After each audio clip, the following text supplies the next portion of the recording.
Na céimena chuimsa fáil, tam sé geirí go móna mbliain ábalta go leor a dhéana, ghfuil na thurlaisí acu le go leor garam a bheith acu.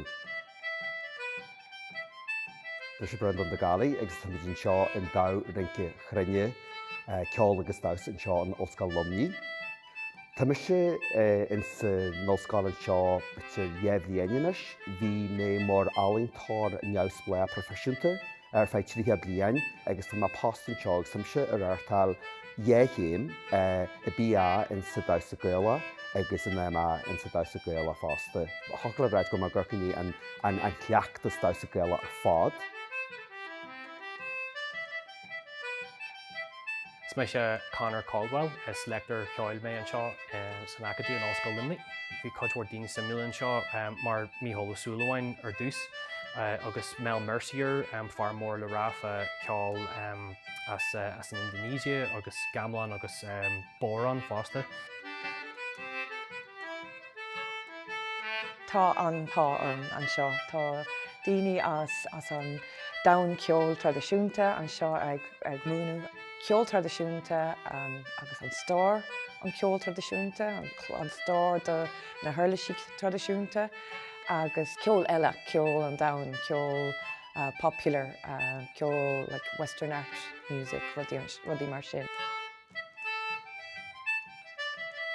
So bhí antá orm mar bhí mé nuair bhí mé ag déanamh má BA, bhí beirt múntóirí ionteach agam na eilís na húláin as Ballyvourney agus mar na cabhalah as Chruinne agus na ceoltóirí agus na óránaí fósaigh teacht agus is ionteach is rud ionteach é.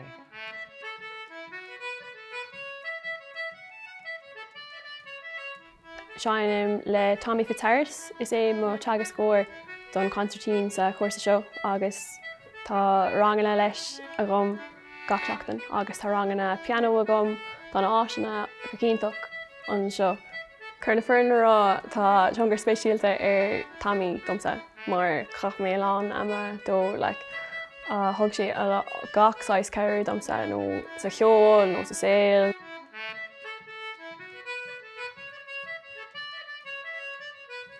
Rud tugann na foran do Chruinne atá in daoine acadúla, daoine léine tú a áhaintá tú ar fád.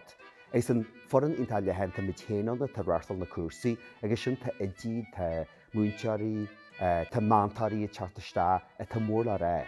Muinteoirí ionta go lehéadí Tommy Peebles a ní Siobhan, bíon amachchasáil Tína agus mar réad ní gcónail, Dulnoní, ó híon na dásarí má héin, tá foran ionta muinteoirí agam héin a bhí bitir na príomhgáisarí a Riverdance, tá an daoine sta mar áhaintóirí cónaí, so tá Rihanna Giddens an seo mar áhaintóir cónaí agus seo deis ionta dá na mbliain gálan le daoine tá a síl caite acu agus tá ahananta spointe acu.